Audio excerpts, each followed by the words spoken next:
And yet, here we are again with a new twist on this disqualification case involving Fani Willis. It's days of our lives in a Georgia courtroom as Fulton County DA Fani Willis and her hand-chosen prosecutor and former lover Nathan Wade face questions about their credibility. It's interesting, it's salacious, but is it legally relevant and sufficient enough to get them kicked off the case? Katie Kurchaski is a former federal prosecutor and current defense attorney, and she joins us now. Thank you so much for being here. I like a good soap opera as much, I guess, as the next person does, but has defense counsel made the case for the disqualification of the prosecutors in your judgment? Well, this is definitely a great soap opera, although it's very sad because there are defendants on the other side of this that have their lives hanging in the balance, essentially. So I think we can take a look at what the Supreme Court said in 1935 about prosecutors. And what they say is that a prosecutor may strike hard blows, but they are not at liberty to strike foul ones. And I think here, Fani Willis, along with Nathan Wade, is really on the verge of not only being disqualified from this case, but having this case dismissed with prejudice because of these new text message and digital communication revelations. How do you view the standard? I mean, I a million years ago was a prosecutor. We ran from the potential for conflict. We didn't want the appearance of conflict. But if the standard is actual conflict for disqualification, but what does that look like? And how do you view the standard in Georgia?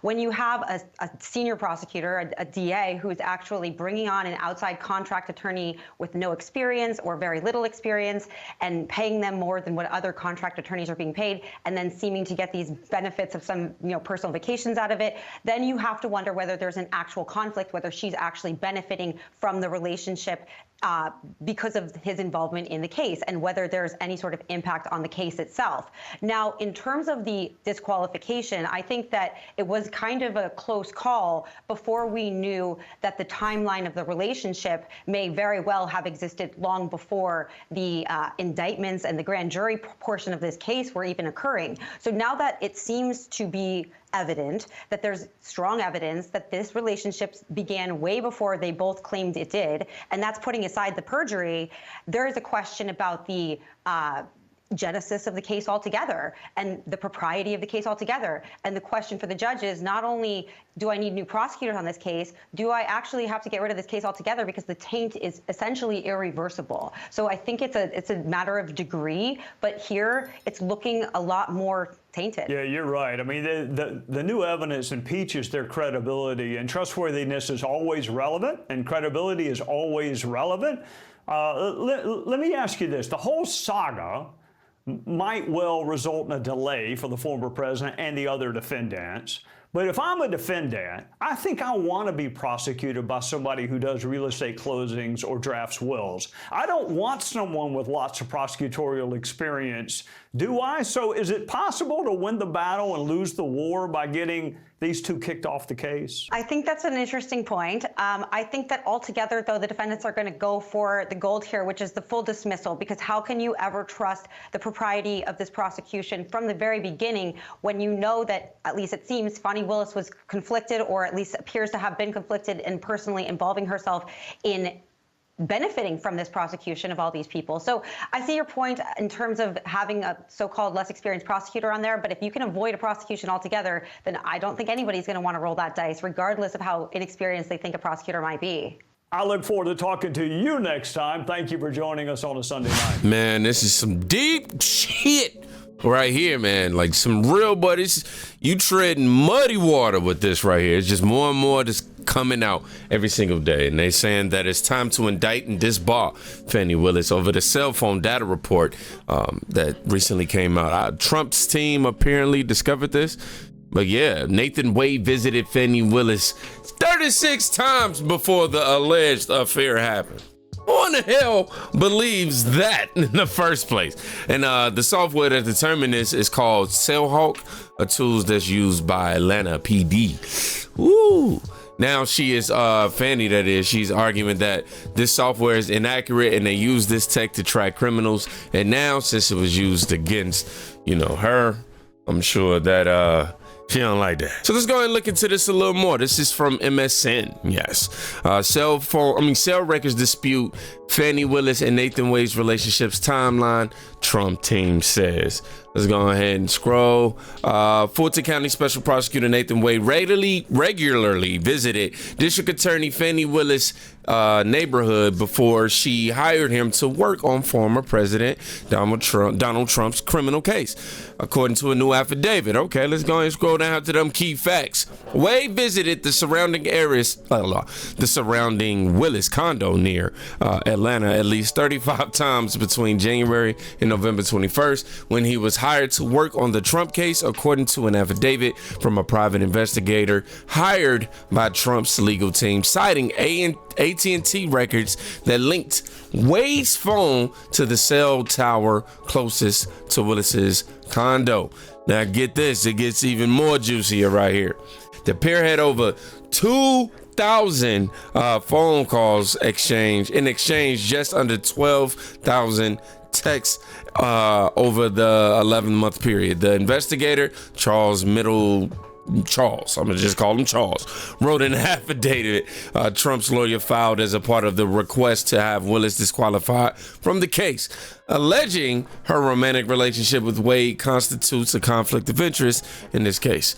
The findings dispute Wade's and Willis's claims that their relationship began in 2022 in their testimonies last week, estimating he visited her condo no more than 10 times before he was hired in late 2021. Nobody believed it anyway. Fani, I'm gonna just say you should be ashamed of yourself. Out here doing dirt like this, girl. You know, Thursday, boy, I was out there. It was different, huh? She was opening up cases on everybody, is what one just wrote right here. But they also said that it's her turn.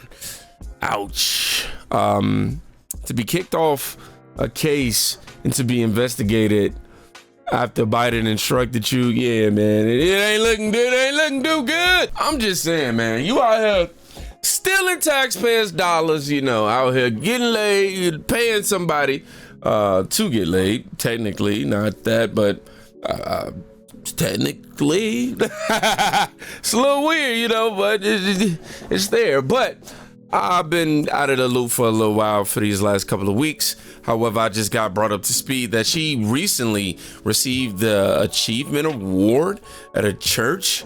And she even gave a speech about how no weapon formed against her. Man, first of all, as a man who believes in God very, you know, much so, and very deeply rooted in my beliefs, I don't know, man. Like, you know, a sin is a sin. You do bad, consequences come to that person who sins, right? I mean, that's not straight out of the Bible in that phrasing, but pretty much that's what it is. I just say take accountability for that. But anyhow, let's roll the clip. I'm doing a lot of yappa dabba dabbing. Good morning. Good morning. For me, it has been, well, let's just tell the truth, a rough 3 years. But Berean is someplace that is home for me. I probably owe y'all an apology. I have 2 daughters, but I sent my most challenging one here. And she is the one that kind of made sure that I had some wisdom and was strong, and every gray hair in my head was attributed to me by her. But I sent her here, and this is a true story. I was looking for a school for this child that is challenging, and I kept going to places and not feeling love for people that could come and love a child who was gonna work your nerves every day. And the instant I walked into Berean, I knew I had found the right place for my child. And I am really happy to say today she is a high school graduate. Thank God to y'all. So when I was invited here, it was really heartwarming, because to me this is family, because family helps you when you're up and when you're down. And you all helped me when I was down, having hard days, and just the love that we received here, it was just consistent in all ways. There are things going on recently that I won't talk about, but everybody did not embrace me during those times, and Berean has continued to embrace me. And so I'm grateful for that. I'm also grateful, Pastor, because as I watched your choir, you have a young man and he is really grooving in here. And he is giving me all of the positive energy that Berean has had. Let me tell you something that I've learned very, very recently, because you may need this lesson as well. You know, people keep sending me scriptures, and I appreciate those scriptures, but different people from all different walks of life keep sending me this one scripture, and I don't think I ever really heard it till maybe 2 days ago. People send you stuff, you read them, they just kind of become things you recite, but you don't really think about what they say. The scripture they keep sending me is, "No weapon formed against you shall prosper."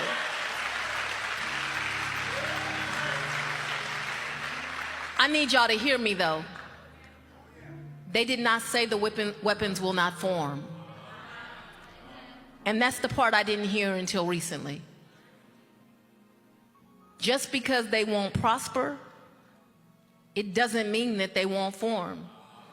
Even if you feel like everything you are doing in your life is the right thing, and you're making mistakes all along the way, but you're trying, you should not think that those weapons will not form.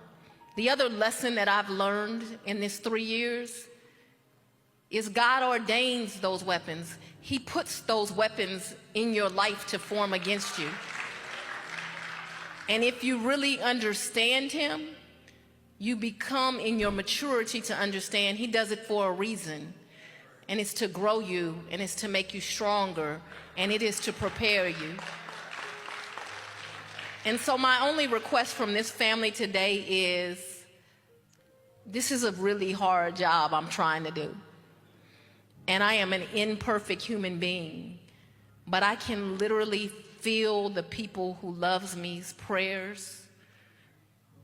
If just every now and again you'll throw my name in a prayer, God hears his children.